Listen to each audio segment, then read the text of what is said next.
పహల్గాం భారతీయ పర్యాటకులపై ఉగ్రవాదుల పాశవిక దాడులను తీవ్రంగా ఖండిస్తున్నామని ముఖ్యమంత్రి రేవంత్ రెడ్డి అన్నారు. ఇలాంటి దాడులు పునరావృతం కాకుండా ఉండాలంటే భారత ప్రభుత్వం కఠినంగా వ్యవహరించాలని, రాజకీయాలకు అతీతంగా ఉగ్రవాదానికి వ్యతిరేకంగా పోరాడాల్సిన అవసరం ఎంతైనా ఉందన్నారు.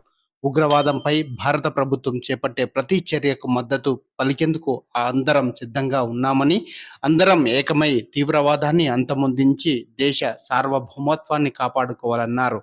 దాడులకు పాల్పడిన వారిని కఠినంగా శిక్షించాలని కోరడం జరుగుతుందని, ఉగ్రవాద దాడుల్లో మరణించిన వారి కుటుంబాలకు రాష్ట్ర ప్రభుత్వం సానుభూతి తెలుపుతుందన్నారు. ఆ కుటుంబాలకు అందరం అండగా నిలబడి మనోధైర్యాన్ని ఇవ్వాలని కోరడం జరుగుతుందన్నారు. 1967, 1971లో ఇలాంటి దాడులు జరిగినప్పుడు ఇందిరాగాంధీ గట్టి జవాబు ఇచ్చారని, ఒక్క దెబ్బతో పాకిస్తాన్, బంగ్లాదేశ్ అని రెండు ముక్కలు చేశారన్నారు. ఈ సందర్భంలో ఇందిరాగాంధీని వాజ్పేయి దుర్గామాతతో పోల్చారు రేవంత్ రెడ్డి.